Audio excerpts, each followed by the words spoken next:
tout le monde, j'espère que vous allez bien. Je suis ravie de vous retrouver aujourd'hui pour une nouvelle vidéo dans laquelle nous allons effectuer un tirage issu du coffret 78 tirages de tarot d'Emmanuel Iger. Alors j'ai déjà tiré la carte et j'ai préparé le tirage pour gagner un petit peu de temps sur la vidéo. Donc là aujourd'hui nous allons effectuer le tirage de mon évolution. Donc c'est un tirage en 8 cartes normalement, mais bon, comme là j'ai 3 cartes, évolution à court terme, évolution à moyen terme, évolution à long terme, je ne vais tirer qu'une carte. On va dire que ça sera une évolution sur les semaines à venir, comme ça sera un petit peu plus simple et la vidéo sera pas trop longue. Voilà, donc on va faire ça ensemble. Le tirage, je vais l'effectuer avec le petit oracle de mon intuition de Sandy Tattoo. Donc je l'ai préparé, on va aller faire ça ensemble. Mais avant, je me présente si vous ne me connaissez pas. Je suis Sophie, je suis cartomancienne, psychomancienne dans les Landes.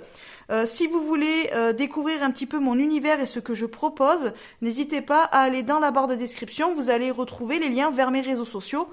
Donc allez y faire un tour si ça vous intéresse. Voilà. Donc après, comme d'habitude, si vous voulez soutenir la chaîne et mon travail et que je puisse être du coup plus visible et vous proposer plus de choses, eh bien n'hésitez pas à liker, à partager la vidéo, à vous abonner à la chaîne hein, si ce n'est pas déjà fait évidemment, et puis commentez aussi cette vidéo, posez-moi des questions, dites-moi vos avis, en toute bienveillance, hein, toujours bien sûr. Et puis voilà, comme ça on pourra papoter un peu dans les commentaires. Et si vous avez des questions précises ou s'il y a un sujet que vous voulez que j'aborde en vidéo, eh bien n'hésitez pas à me le dire en commentaire. Vous me dites que vous voulez que je parle de tel ou tel sujet hein, par rapport à ce que je propose autour de l'ésotérisme, les arts divinatoires, les lectures que je fais, puisque là maintenant sur la chaîne je parle aussi de mes lectures ésotériques et autres. Donc voilà, n'hésitez pas à mettre tout ça en commentaire. Et puis alors soit le sujet pourrait intéresser des personnes autres que vous et donc je ferai une vidéo et sinon eh bien je vous répondrai dans les commentaires. Donc voilà, n'hésitez pas. Cette partie là commentaire est faite pour ça. Voilà. Allez, donc c'est parti. Comme je l'ai dit, on va faire le tirage Mon Évolution. Donc on va tirer la première carte qui va vous représenter en ce moment. Donc c'est un petit peu votre état d'esprit, voilà comment vous vous sentez actuellement.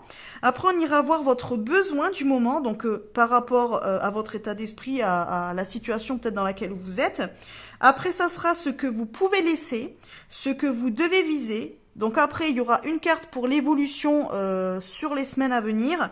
Et enfin, une carte conseil pour vous épanouir. Voilà un petit peu le tirage que l'on va effectuer aujourd'hui. Donc plutôt sympa. Il est plutôt pas mal. Alors je le redis, c'est un tirage général et intemporel. Donc évidemment, que vous le regardiez le jour de la sortie de la vidéo ou dans 6 mois ou dans 2 ans, ça n'a pas de conséquences. Vous le regardez au moment où vous tombez sur la vidéo, quelle que soit la date, le jour et l'heure.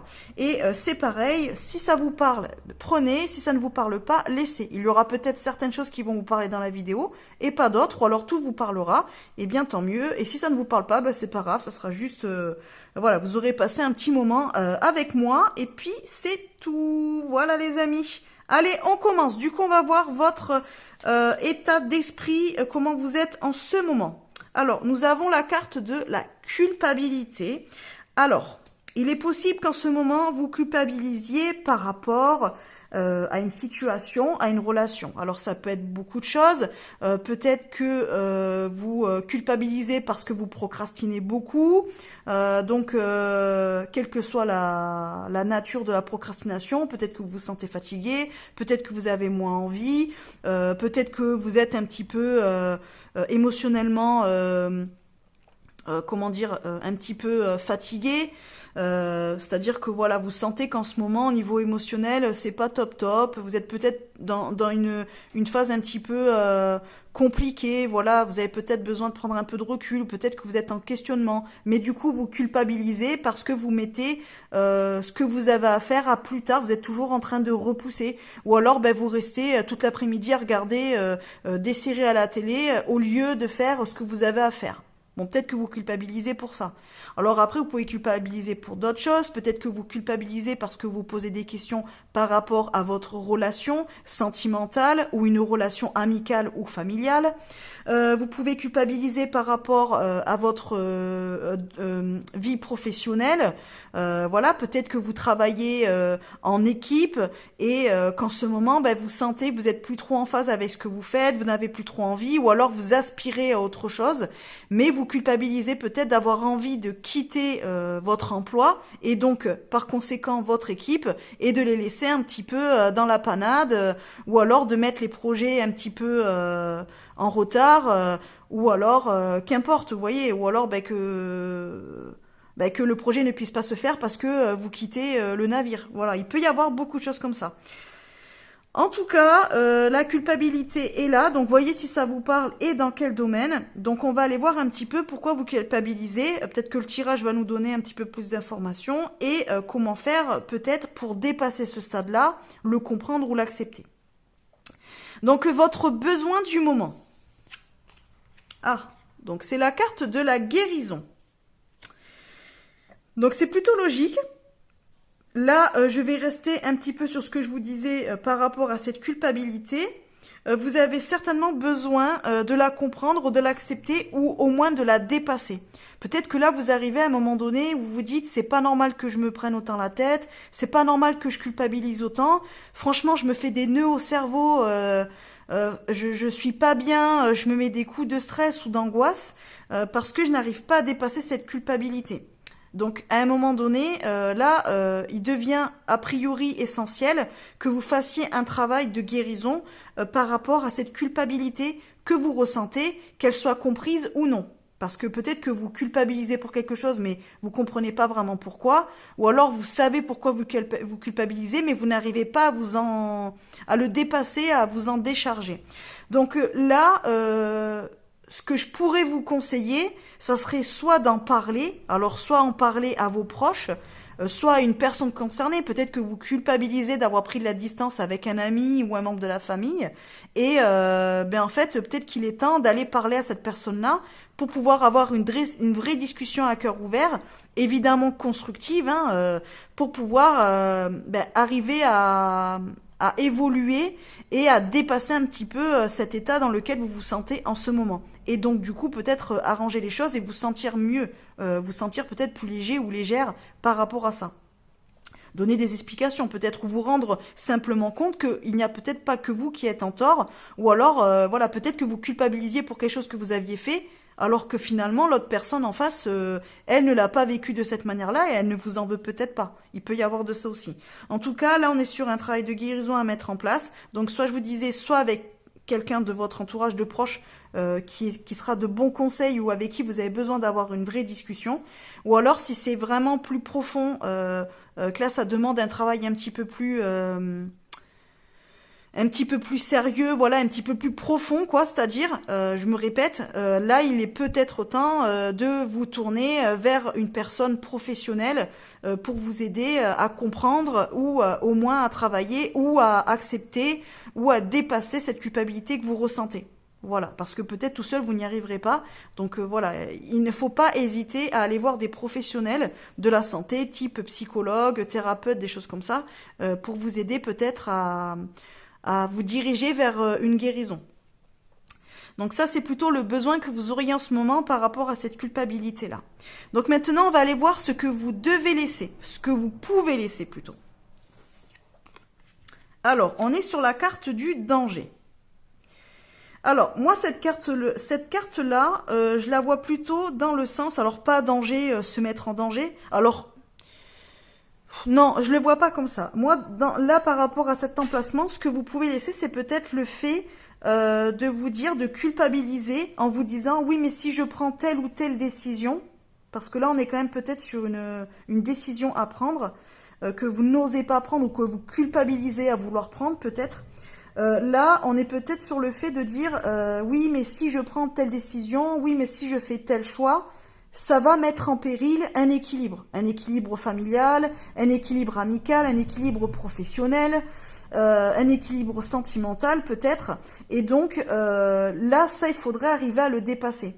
à vous dire que à un moment donné, oui, la décision que vous allez prendre ou le changement que vous allez mettre en place va peut-être impacter les autres, donc votre entourage, mais il n'empêche que si ça vous permet d'aller mieux ou de vous sentir mieux, eh bien, c'est peut-être nécessaire. Parce qu'à un moment donné, c'est soit vous vous mettez en danger, vous, de manière émotionnelle, même physique ou autre. Par exemple, si vous êtes dans un travail qui vous demande beaucoup d'efforts physiques, où vous vous faites mal, en fait, et que vous savez qu'il faut arrêter de faire ce travail-là, ou de trop travailler, qu'importe, ben, en fait, à un moment donné, tant pis si ça met en danger soit un projet, soit une équipe, soit un équilibre familial, parce qu'à un moment donné, ou un équilibre financier peut-être aussi, parce que là c'est vous qui devez vous prioriser. À un moment donné, si ça vous impacte vous de manière négative, il faut arrêter il faut arrêter quoi. Donc là, cette carte du danger, elle représente vraiment la décision que vous n'osez pas prendre parce que vous pensez que ça va mettre en péril, ça va mettre en danger soit les autres, soit une situation, soit une relation. Ça, il faut arriver à s'en délester en fait. Il faut prendre du recul et voir les choses d'une autre manière. J'espère que je suis claire dans mes explications. Donc maintenant, ce que vous devez viser. La carte du non. Je vous la montre. Moi, cette carte du non, elle me fait penser au fait qu'il faudrait viser peut-être à plus s'affirmer, à plus imposer nos envies, nos décisions, imposer peut-être notre rythme. Vous voyez ce que je veux dire ? Là, c'est un petit peu vous prioriser et arrêter peut-être de faire toujours passer les autres avant vous-même. Il peut y avoir de ça aussi. Alors, c'est peut-être pour ça, peut-être que vous commencez à prendre conscience que vous en avez marre de toujours vous être dans le sens où c'est vous qui faites les sacrifices pour les autres, mais les autres n'en font pas forcément pour vous. Et donc, vous avez peut-être cette culpabilité de dire oui, mais bon, voilà, alors c'est mes enfants, donc c'est normal. Oui, mais c'est mon mari. Oui, mais c'est ma meilleure amie. Oui, mais bon, voilà, c'est mes collègues. Si, voilà, par exemple, on va partir du principe que vous vous sentez malade et vous n'osez pas vous mettre en arrêt maladie parce que vous avez peur que vos collègues se retrouvent à avoir une charge de travail parce que vous êtes absent.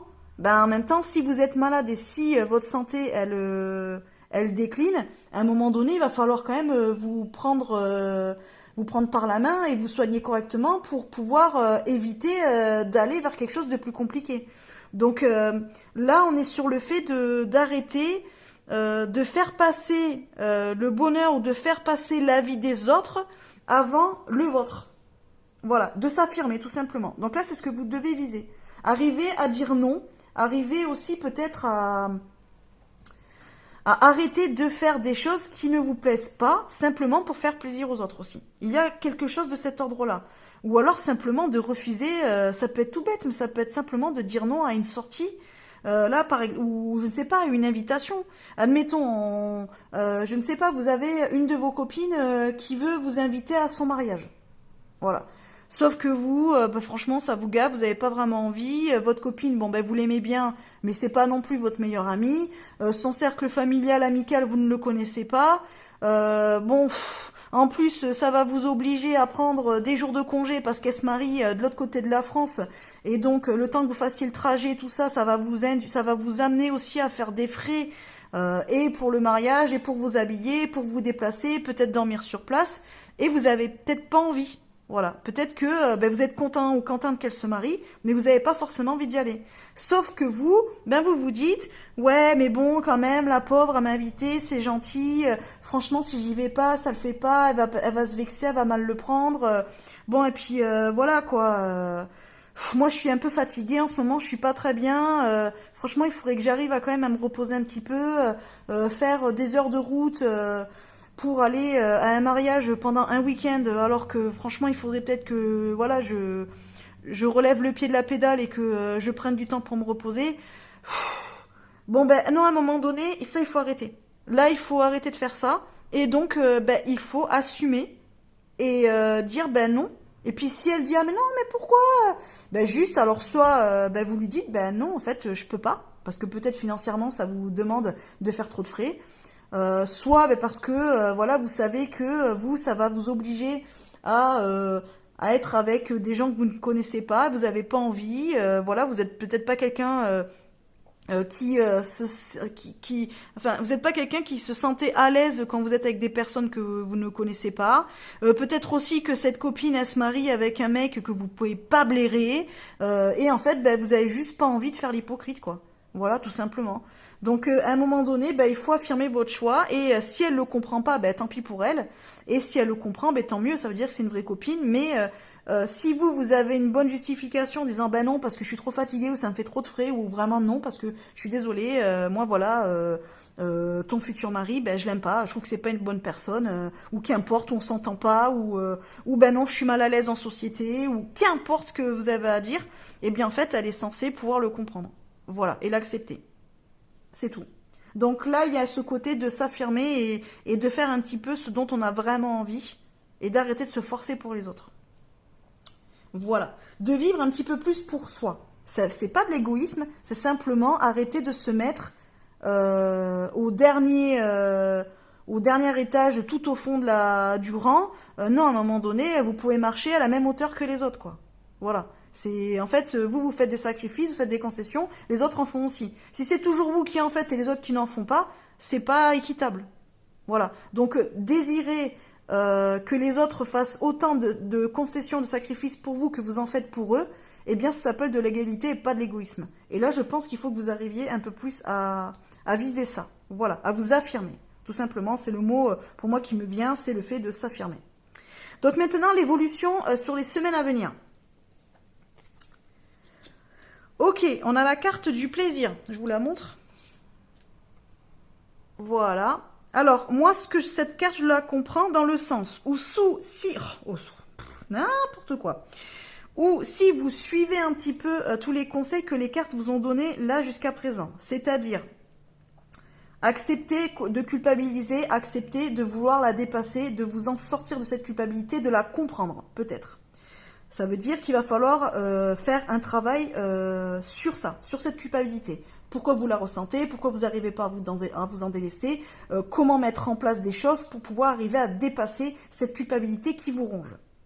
Si là on était sur, si on arrêtait un petit peu de penser que nos décisions vont forcément impacter de manière négative notre entourage.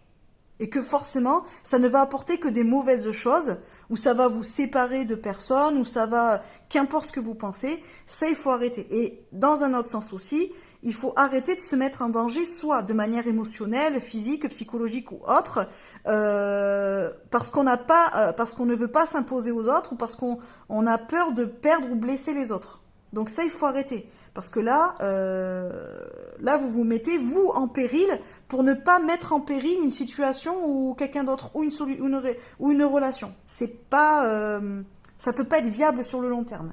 Si vous arrivez à vous affirmer, si vous avez vraiment pas envie de faire quelque chose, si vous avez envie de prendre une décision, de stopper, de rompre avec quelque chose, de rompre avec une relation, de rompre avec une habitude, d'arrêter une activité qui ne vous plaît pas, de changer de boulot, de casser un contrat parce que vous êtes dans un taf dans lequel vous ne vous épanouissez pas, eh bien si vous arrivez à faire tout ça, si vous arrivez à vous affirmer un petit peu plus et à vous retrouver de manière, dans une situation plus équilibrée, où c'est pas seulement vous qui faites des efforts, mais les autres qui peuvent les faire aussi pour vous, et bien dans ce cas-là, vous allez sur du positif. Ça veut dire que ça sera quand même plus facile pour vous.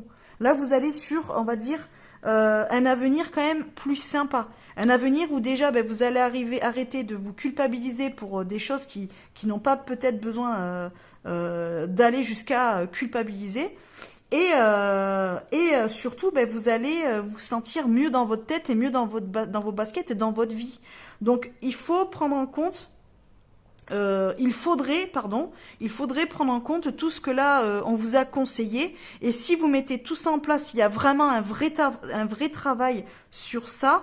Franchement, vous allez sur une évolution positive et donc sur des meilleures choses pour le futur. Donc, c'est plutôt positif. Donc là, on a plutôt une évolution positive sur les semaines, les mois à venir. Mais évidemment, si vous ne travaillez pas sur ça, eh bien, on est d'accord que vous resterez comme vous êtes aujourd'hui et du coup, ça n'évoluera pas.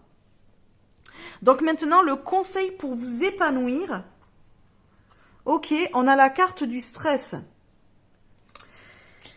Ben ouais, peut-être qu'il faut arrêter de se prendre la tête. Bon alors là, on le ressent hein, de toute façon dans tout le tirage. Je pense que les personnes qui regardent cette vidéo et à qui ça parlera, ce sont certainement des personnes qui culpabilisent beaucoup, qui ruminent beaucoup, qui se posent beaucoup de questions. Peut-être que vous essayez beaucoup d'anticiper ce qui pourrait se passer dès que vous avez envie de prendre telle ou telle décision. Donc vous vous empêchez de faire beaucoup de choses, de dire beaucoup de choses, parce que vous avez peur des conséquences. Parce que vous avez toujours l'impression que ce que vous allez faire, ne pas faire, dire ou pas dire, ça va forcément avoir des conséquences négatives sur les autres. Et vous avez tellement peur de blesser quelqu'un ou de déséquilibrer une situation ou autre, ou alors peut-être simplement peur du changement, que vous vous empêchez de vivre tout simplement et d'être simplement vous. Donc en fait, vous ne vous écoutez pas. Voilà. Vous vous passez au dernier plan pour éviter d'imposer, parce que pour vous, ça représente être égoïste de dire non j'ai pas envie de venir ou non j'en ai marre, j'arrête ça ou non je te quitte ou non je m'en vais ou non je déménage ou qu'importe en fait. Vous avez toujours peur, vous êtes toujours dans le stress de mal faire. Il y a aussi ce côté-là. Donc il faut arrêter d'être dans cet état d'esprit. Alors je pense qu'il va falloir travailler dessus. Hein. À mon avis, c'est quelque chose d'assez lointain. Peut-être que vous êtes comme ça depuis peut-être longtemps. Ça vient peut-être de choses qui se sont passées dans votre passé justement. Et aujourd'hui, vous êtes une personne qui avait toujours peur de s'imposer, qui fera toujours passer les autres en priorité, qui fera toujours passer la santé, le bien-être des autres avant sa propre santé, sa propre bien-être. Sauf que là, je pense que vous êtes à un moment donné de votre vie où au final, ça vous fait plus de mal que de bien. Et là, vous êtes peut-être à un moment charnière où il y a des choses à changer pour que, oui, les autres se sentent bien d'accord, mais il n'empêche que vous, il faut que vous soyez bien aussi. Il n'y a pas de raison, en fait, que les autres soient bien et pas vous. Pourquoi, en fait pourquoi vous mettre dans la tête que vous ne méritez pas d'être bien ou de faire des choses qui vous plaisent vraiment ou de dire, non, ça j'en ai marre, donc je le fais plus. Vous avez tout à fait le droit. Hein, c'est légitime pour n'importe quelle personne sur la planète et vous aussi. Donc, à un moment donné, il faut que vous arrêtiez de vous mettre la rate au courbouillon, hein, comme on disait avant, pour des choses que en plus vous ne pouvez pas contrôler, vous ne pouvez pas anticiper. Voilà, je pense que voilà, vous êtes vraiment dans ce côté extrêmement dans le contrôle et dire il faut absolument que avant de prendre une décision, j'ai pu voir tous les potentiels ou j'ai pu me faire tous les plans. Voilà. En gros, si je décide ça, il va se passer ça, ça, ça ou ça.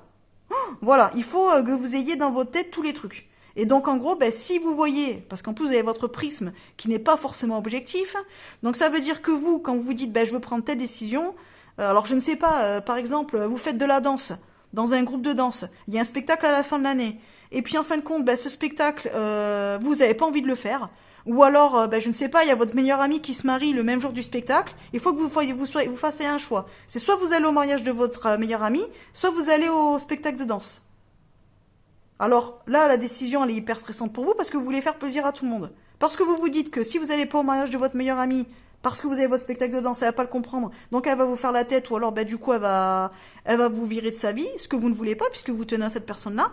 Et si vous n'allez pas au spectacle de danse, en fait vous allez mettre tout le groupe de danse dans la panade et dans une problématique parce que vous ne participerez pas et donc ça va poser des problèmes d'organisation et de mise en place de la chorégraphie. Vous voyez ce que je veux dire? Mais il faut arrêter de stresser. À un moment donné, vous voulez quoi? Vous préférez aller au mariage de votre meilleur ami ou vous préférez aller faire votre spectacle de danse? Après, déjà posez-vous la question. Et après, par rapport à ça, faites votre choix et expliquez juste calmement pourquoi vous avez pris telle ou telle décision. Et puis les gens qui sont autour de vous, oui, il y aura un impact. C'est-à-dire que si vous choisissez le mariage de votre meilleur ami, oui, il va falloir dire à la prof de danse et à vos autres copines de Corée que vous pouvez pas être là parce que votre meilleur ami se marie le même jour et donc forcément vous pouvez pas faire le spectacle. Je pense que elles sont aptes à comprendre, et puis ben ça va les embêter un peu, c'est sûr, mais il n'empêche que elles pourront éventuellement refaire la choré ou autre pour pouvoir pallier au fait que vous ne soyez pas là. Voilà. Ou alors, ben, vous expliquez à votre meilleur ami que vous, ben, le spectacle, ben, c'est quelque chose qui vous tient à cœur. Vous adorez la danse et que malheureusement, ben, vous êtes engagé pour le spectacle. Donc, ben, à la limite, vous viendrez l'après-midi pour la cérémonie de votre meilleur ami et le soir, par contre, ben, vous resterez pas pour le repas et pour le vin d'honneur parce que vous avez votre spectacle de danse. Éventuellement, vous pouvez le faire comme ça. Ou alors, ben malheureusement, vous pourrez pas être là, mais vous revenez le lendemain pour faire la fête avec elle, s'il y a un brunch ou machin. Voyez ce que je veux dire? Alors oui, c'est compliqué. En plus, là, je vous mets dans un truc où c'est vraiment en plus nul, hein, vraiment la situation, mais ça peut arriver. Mais il n'empêche que là, ce qu'on vous dit, c'est qu'il faut arrêter de stresser à toujours vous demander comment les autres vont le prendre. Voilà, comment les autres vont le vivre si vous prenez telle ou telle décision. Si la personne en face, lorsque vous prenez une décision, c'est un impact négatif sur elle, mais qu'elle accepte parce qu'elle sait que c'est bon pour vous, que c'est mieux pour vous, eh bien elle fera avec. Vous voyez ce que je veux dire? Sachant que vous imaginez peut-être que l'impact va être super négatif pour l'autre, alors que l'autre, en soi, il va le gérer, il va dire, ouais, bon, ben ok, ben ouais, c'est sûr, tu mets dans une situation un peu inconfortable, c'est pas super cool et tout, il va falloir que je m'adapte et que je fasse autrement, mais qu'est-ce que tu veux? Ben si c'est mieux pour toi, fais-le. Et puis, ben moi, je vais gérer de mon côté. Après, c'est à chacun à gérer aussi ses propres émotions. Vous voyez ce que je veux dire? Vous n'êtes pas là aussi pour gérer les émotions des autres. Voilà. Donc il va falloir faire un gros travail dessus, en tout cas, pour que vous puissiez évoluer dans de meilleures conditions, on va dire, et que vous vous sentez mieux dans l'avenir, parce que là, je pense que vous êtes, je vous le redis, à un moment charnière de votre vie où vous avez trop fait peut-être pour les autres et pas assez pour vous. Et là, je pense qu'il faut qu'on retourne vers un équilibre où oui, les autres, ok, vous les prenez en compte, vous n'êtes pas égoïste, vous pensez pas qu'à vous, et vous faites en sorte que les autres ne soient pas trop impactés, pas du tout, ou alors impactés, mais qu'ils le comprennent pourquoi. Mais que vous puissiez faire aussi les choses pour vous et que vous priorisiez un peu. Voilà. Bon bah écoutez, je vais en rester là, on a combien? On est quasiment 30 minutes, je pense que j'en ai dit beaucoup, j'ai beaucoup parlé. Dites-moi en commentaire si ça vous a si ça a vibré pour vous, ce que j'ai dit. Si vous vous retrouvez un petit peu dans le tirage, je l'ai trouvé bien, assez costaud, hein. Là, je le sens au niveau des énergies, les personnes pour qui seront la vidéo, surtout. Je le sens que c'est très très compliqué pour vous en ce moment. Vous avez beaucoup de mal, mais je vous le redis, si vraiment c'est trop compliqué tout seul, n'hésitez pas à aller vous faire aider parce que parfois, on a notre manière de voir les choses, on ressent les choses, mais on est biaisé par tout notre passé, on est biaisé par nos sentiments. Donc, en fait, on ne peut pas être objectif sur une situation et parfois on la voit plus critique que ce qu'elle est vraiment. Donc le fait d'aller voir une personne quand même qui est vraiment professionnelle et qui sait de quoi elle parle et qui pourra vous aider avec de bons exercices, avec de bons arguments, qui pourra vraiment vous aider à appréhender les choses d'une autre manière, peut-être à ouvrir les yeux aussi, peut-être à enclencher un travail, une compréhension, bien ça va permettre un petit peu de faire retomber le soufflet et de pouvoir aborder l'avenir plus sereinement. Voilà, donc n'hésitez pas à vous faire aider si vraiment vous en ressentez le besoin, c'est important quoi. Voilà, restez pas dans vos marasmes et dans vos prises de tête seules si vous n'arrivez pas à les dépasser. Voilà. Allez, sur ce, eh bien écoutez, je vous laisse. Je vous dis à lundi pour la prochaine vidéo lecture. Normalement, je vous parlerai de la saga Adrian et Isolde de Scarlett Sinclair et de la nouvelle lecture que j'ai commencée puisque j'ai terminé le tome 2 de la saga Adrian et Isolde. Voilà, je vous parle de ça lundi les amis. Allez, je vous fais des bisous. À bientôt.